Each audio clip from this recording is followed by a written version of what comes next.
ஒரு காலத்துல நம்ம நாட்டுல பரவலா எங்கு பார்த்தாலும் போராட்டம், ஆர்ப்பாட்டம் என்ற ஒரு பெயரும் பரபரப்பும் இருந்தது. இதுவரையிலுமே அரசாங்கம் எங்களை மனுஷனா மதிக்கலன்னு தான் சொல்லணும். இது தொடர்பான செய்திகளை நாங்க அதிகமா பார்த்தோம். ஆனா அது மிக குறைவாகவே கடந்த நாட்கள் இருந்தது. இந்த நாட்கள்ல, இந்த கிழமையில அதிகளவான மக்கள் போராட்டங்கள் அங்கங்க நடக்கிறத நாங்க பார்க்கக்கூடியதா இருந்தது. மன்னார் காற்றாலை தொடர்பான எதிர்ப்பு போராட்டம் ஜனாதிபதி செயலகத்துக்கு முன்னால் நடந்தது.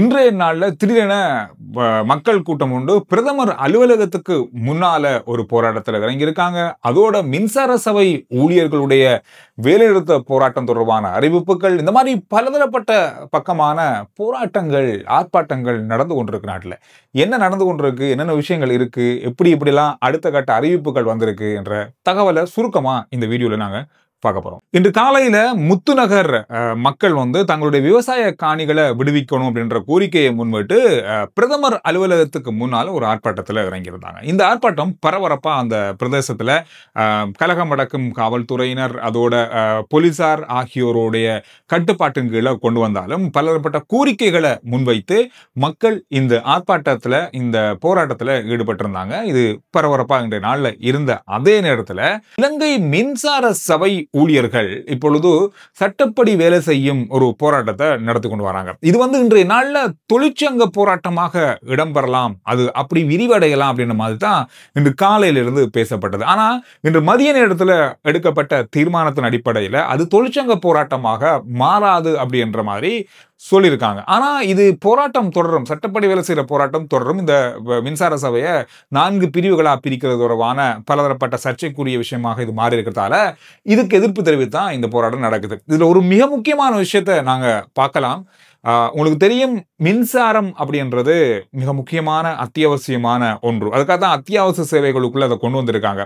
கடந்த காலங்கள்ல மின்சாரம் அப்படின்றது எந்த அளவுக்கு முக்கியமாக மக்களுக்கு இருந்தது அப்படின்றத ஒரு விஷயத்துல பார்க்கக்கூடியதாக இருந்தது. முன்னாள் ஜனாதிபதி கோட்டாபய ராஜபக்ஷ அவர்கள் தன்னுடைய பதவியை விட்டு விலகியது அல்லது வீட்டுக்கு போனது அப்படின்னு நாம சுருக்கமா சொல்லலாம்.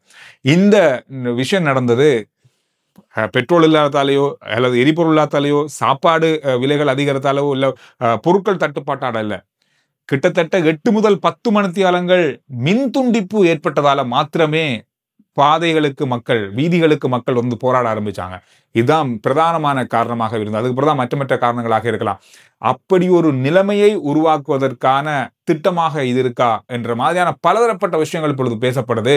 இப்படி தொழிற்சங்க போராட்டமாக இது மாறுமாக இருந்தால் மின்சார இணைப்புகள்ல அல்லது மின்சார விநியோகத்துல பாரியளவான பின்னடைவுகளை ஏற்படுத்த வாய்ப்புகள் இருக்கு. அதனாலதான் மின்சார துண்டிப்பு எங்கும் நடக்கக்கூடாது, நடந்தால் கடுமையான நடவடிக்கை எடுக்கப்படும் அப்படின்னு சொல்லி நேற்று நாள் அமைச்சரவை கூட்டத்தில் அறிவிக்கிற தீர்மானங்கள்ல சொல்லப்பட்டது. ஆனாலும் கூட இது எந்த அளவுக்கு இந்த போராட்டம் முடிவுக்கு வரப்போகுது, இது எப்படி விரிவடைய போகுது, மின்சாரம் எங்கேயாவது தடைப்பட்டால் அது எந்த அளவு வேகமாக மீளிணைக்கப்படுகிறது அப்படின்ற மாதிரியான பல விஷயங்கள் வருகின்ற வாரங்கள்ல அல்லது வருகின்ற நாட்கள் அவதானிக்கப்படும். இதை சரியான முறையில் அரசாங்கம் எந்த அளவுக்கு கொண்டு போய் தீர்க்கமான முடிவுகளுக்கு வரும் வரைக்கும் இது ஒரு பதட்டமான ஒரு விஷயமாகவே இந்த மின்சார ஊழியர்களுடைய போராட்டம் இருக்க போகுது. ஐஸ்லாந்து பத்தி செய்தி. ஐஸ்லாந்து அப்படின்னு சொன்னா வெளிநாடு பண்ணி நினைக்காதீங்க, நம்ம நாட்டுக்குள்ள இருக்கிற இப்ப ஒரு புனைப்பெயரோடு அழைக்கப்படுகின்ற தங்காலை இப்ப பெரியளவா செய்திகள்ல இப்ப பேசுறவங்க ஐஸ்லாந்து அப்படின்னு சொல்லி பேர் அடைமொழி வச்சுட்டாங்க. இது அப்படியே பரவனாலும் பரவ வாய்ப்புகள் இருக்கு, இல்லைன்னு சொல்ல முடியாது. காரணம்னு சொன்னா மிகப்பெரிய அளவான ஐஸ் போதைப் பொருட்களோட மிக பெரிய அளவான கும்பல்கள் இப்பொழுது அதோடு தொடர்புபட்டவர்கள் தொடர்பான விசாரணைகள் இப்பொழுது நடந்து கொண்டிருக்கு. இதனுடைய மேலதிக தகவலாக ஏற்கனவே உயிரிழந்தவர்கள் 3 பேர் இருக்காங்க தானே, வைத்தியசாலையில் ஒருத்தர், அந்த வீட்டுல 2 பேர். இவங்களுடைய மரண பரிசோதனையில என்ன சொல்லியிருக்காங்கன்னு சொன்னா, இவங்க அதிகமான போதைப் பொருள், ஐஸ் போதைப் பொருள், ஹெரோயின் போதைப் பொருளை பாவிச்சிருக்காங்க, அதுவும் பியருக்குள்ள கலந்து குடிச்சிருக்காங்க. இது அதிகரித்ததன் காரணமாகவே இவருடைய உயிரிழப்பு இவர்களுக்கு ஏற்பட்டிருக்கு அப்படின்றத உறுதிப்படுத்தியிருக்காங்க. இதுல இன்னொரு விஷயம் சொல்லப்பட்டிருக்குன்னு சொன்னா, முன்னாள் அரசியல்வாதி ஒருவருடைய சகோதரர் இதோட இந்த போதைப் பொருள் கண்டெய்னரோட தொடர்புபட்டிருக்காரு. இது தொடர்பான விசாரணைகள் இப்பொழுது நடந்து கொண்டிருக்கிறது.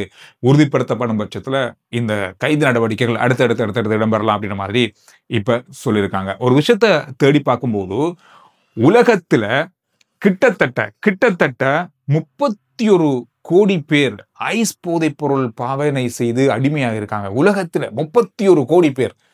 கொஞ்சம் விட்டுருந்தா இலங்கையில 2 கோடி பேருமே சிக்கியிருப்பாங்க. அந்த அளவுக்கு நம்ம நாட்டுல ஐஸ் போதைப் பொருள் தயாரிக்கிற ஃபேக்டரிகள் உருவாக்கப்பட்டிருக்கு. இன்னும் நாட்டுல பல இடங்கள்ல இந்த ஐஸ் ஃபேக்டரிகள் இருந்திருக்கலாம். இது இப்போ இந்த சோதனை நடவடிக்கையின் போது அது மாற்றப்பட்டிருக்கலாம், இல்ல அது மறைக்கப்பட்டிருக்கலாம் அப்படின்ற மாதிரி இப்போ சொல்லப்படுது. ஆனா இது தொடர்பான விசாரணைகளை அரசாங்கம் தொடர்ந்து மேற்கொண்டு வராங்க.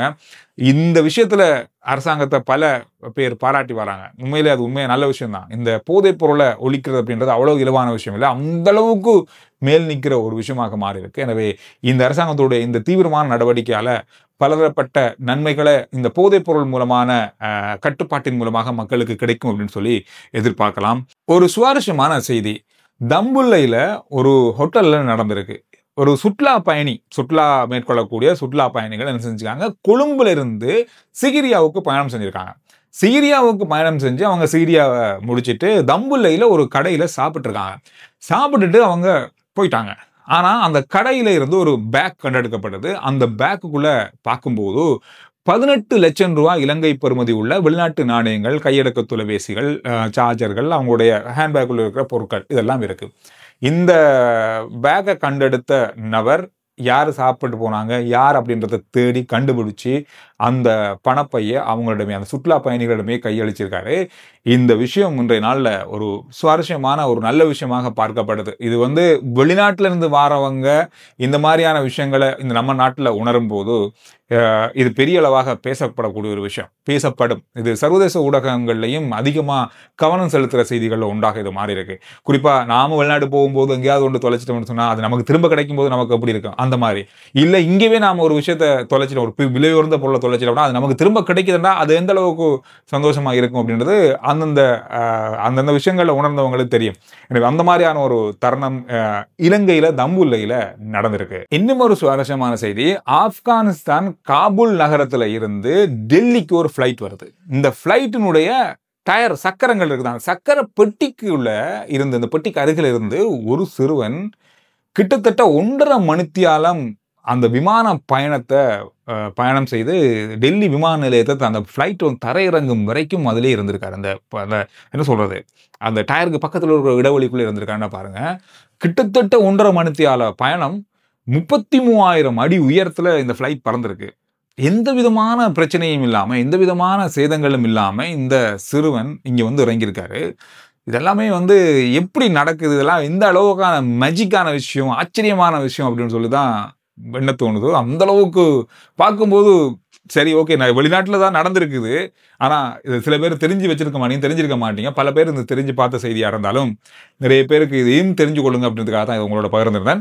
RJ Chandru report YouTube channel, Facebook page, WhatsApp channel இதெல்லாத்தையும் ஃபாலோ பண்ணுங்க. நான் உங்களை அடுத்த வீடியோவில் சந்திக்கிறேன். நீங்கள் எல்லாருமே இப்பொழுது இந்தியா பங்களாதேஷ் அணிகளுக்கான ஆசிய கிண்ண போட்டிகளை பார்த்து கொண்டிருப்பீங்கன்னு நினைக்கிறேன். எனவே இந்த வீடியோ நான் அப்லோட் பண்ணும்போது அதான் நடக்கும். இது முடிஞ்ச பிறகு நீங்கள் பார்த்து கொண்டிருப்பீங்க. அந்த நேரத்தில் இல்லாமல் இந்த கிரிக்கெட் மேட்சை பார்த்து கொண்டிருக்க நேரத்தில் பார்க்க உங்களுக்காக இந்த செய்தி. எனவே இந்த போட்டியானது மிக முக்கியமான போட்டியாக இருக்க போகுது. இலங்கை அணிக்கு, பங்களாதேஷுக்கோ அல்ல இந்தியாவுக்கோ அப்படின்றத விட இலங்கை அணிக்கு இது முக்கியமான போட்டி.